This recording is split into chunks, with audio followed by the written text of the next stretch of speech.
Agora saiu finalmente, Alivaldo, o empréstimo feito pelo governo do estado junto à Caixa Econômica Federal, Finisa 2, no valor de 315 milhões, feito em janeiro desse ano. O dinheiro agora já está na conta, já está liberado. Depois de um processo muito tumultuado, digamos assim, hora de vínculo entre o Finisa 1 e o Finisa 2, pendências no Finisa 1 na prestação de contas, judicialização dessa matéria, mesmo tendo um contrato já assinado, mas foi parar no Supremo Tribunal Federal. Finalmente esse dinheiro chega ao caixa do governo do estado para ser aplicado aí conforme a programação. Para o estado, eu imagino que seja um alívio. Não diria por equilíbrio financeiro, porque é um recurso carimbado, assim, com destinação carimbada. Já tem um cronograma de ações a ser aplicado, que a equipe econômica do governo do estado já vai se preocupar com isso. Agora, não deixa de ser um alívio para o estado, porque vai retomar obra ou iniciar investimentos essenciais para o Piauí. Vamos conversar com o secretário estadual de Fazenda, Rafael Fonteles, sobre esse assunto, secretário. Secretário, tudo bem? Bom dia. Como Bom dizia o dia. Alivaldo, é um dinheiro, a gente já sabe, que vem com finalidades específicas, vem com definições para aplicação. A partir de quando e em que esse dinheiro começa a ser usado? Bom, primeiramente, bom dia aos telespectadores. De fato, os recursos chegaram hoje, né, de ontem para hoje, né, os recursos na conta, nos cofres estaduais. E isso, eu queria primeiro dizer que é uma vitória importante, Alivaldo, do povo do Piauí. Como você mesmo citou, foi uma longa batalha judicial, inclusive, não só administrativa. Esse contrato ele só foi assinado por uma decisão do Supremo Tribunal Federal, e quando a gente imaginou que isso já estava consolidado ainda, o desembolso ele foi retardado. Novamente, a nossa brilhante Procuradoria do Estado, assessorada pela equipe econômica, obviamente, entrou com nova petição e, finalmente, os recursos foram desembolsados. E, além disso, se encerra muitas dúvidas que estavam na cabeça da população em função das inúmeras denúncias que houveram, que tudo aquilo que é importante hoje tem muita judicialização, muito embate. Foi assim, por exemplo, na subconcessão da AGESPISA, um exemplo também de uma batalha grande que o governo enfrentou e terminou no final sendo vitorioso. A mesma coisa no empréstimo, né? Então a população ficar tranquila que o governo sempre foi vigilante no bom uso dos recursos públicos e por isso que está sendo merecedor, o povo do Piauí, de receber 315 milhões para destravar diversas obras, em 3 componentes, basicamente. Mobilidade urbana, então asfalto e calçamento em diversas cidades do Piauí. Mais de uma centena de cidades estão garantidos com esses recursos. E obras que estão em andamento? Rodovias, principalmente as que estão em andamento. Eu poderia citar a primeira etapa da Transcerrados, Dom Inocêncio São Lourenço, Picos e Tainópolis.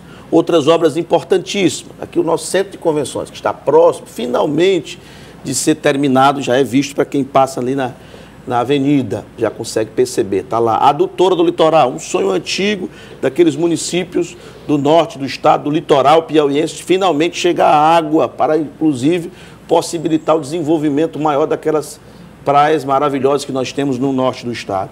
Então, tudo isso são recursos que finalmente chegaram aos cofres do estado e a população irá se beneficiar muito disso. A oposição chega a dizer que são recursos que vão ser usados muito próximos da eleição, com a finalidade até de alavancar a candidatura do governador Wellington Dias. Olha, eu pergunto para a população se a população quer esperar passar a eleição para poder se realizar essas obras. Creio que a resposta será que as obras devem ser feitas urgentemente, porque são obras muito importantes. Então a gente respeita todo. É claro que esse embate eleitoral, a gente até que trabalha mais na equipe técnica se resguarda um pouco, tem andado até um pouco mais sumido da mídia, exatamente por isso, porque agora é um momento eleitoral e os atores desse processo são os atores políticos e esse embate normal, a crítica da oposição, as denúncias, tudo isso é absolutamente normal.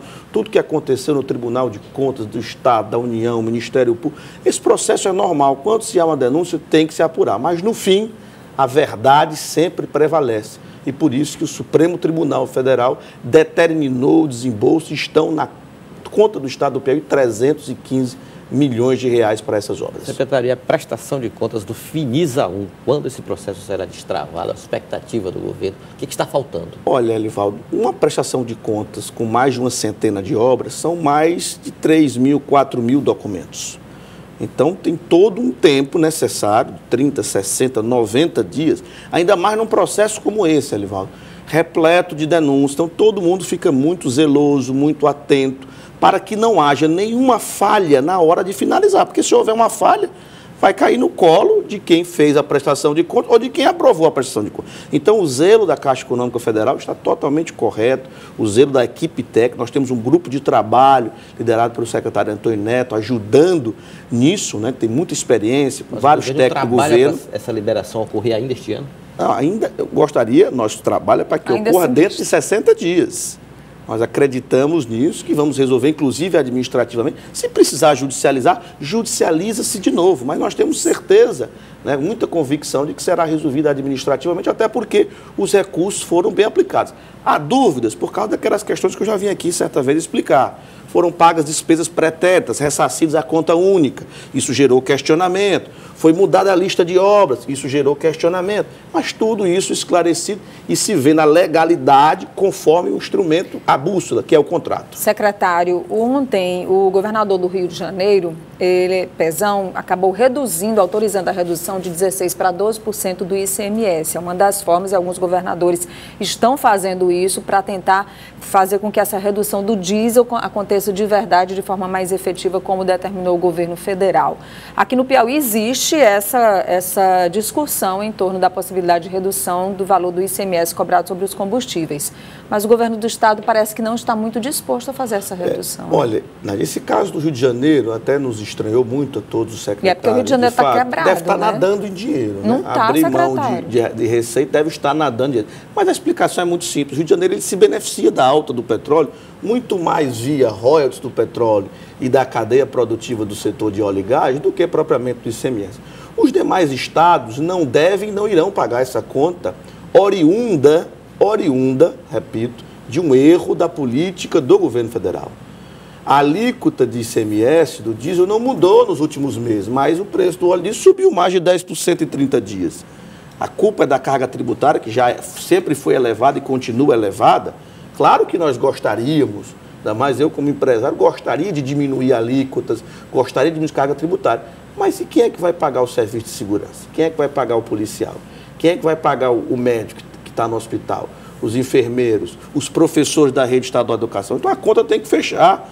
Não adianta abrir mão de carga tributária e precarizar ainda mais o serviço público. Então veja só como é que esse problema foi criado por uma política maluca de reajuste diário. Você teve 11 reajustes em 17 dias. Você teve 229 reajustes em 2 anos. O preço da gasolina subiu de 2, por exemplo, 2,80, que já tinha panelaço, tinha tudo para baixar esse preço, chegou a R$5. O óleo diesel aumentou mais de 70%. Por causa de que esse alíquota tributária não mudou, o imposto não mudou, continua a mesma alíquota. Quem é o culpado disso? Vai ser colocado no colo dos estados, que já estão todos com suas finanças bastante comprometidas? Não, porque quem vai perder é o povo. Não adianta diminuir o preço do óleo diesel, da gasolina, na bomba, e precarizar ainda mais os serviços de segurança, de saúde e de educação. Então, essa conta não irá para os governadores.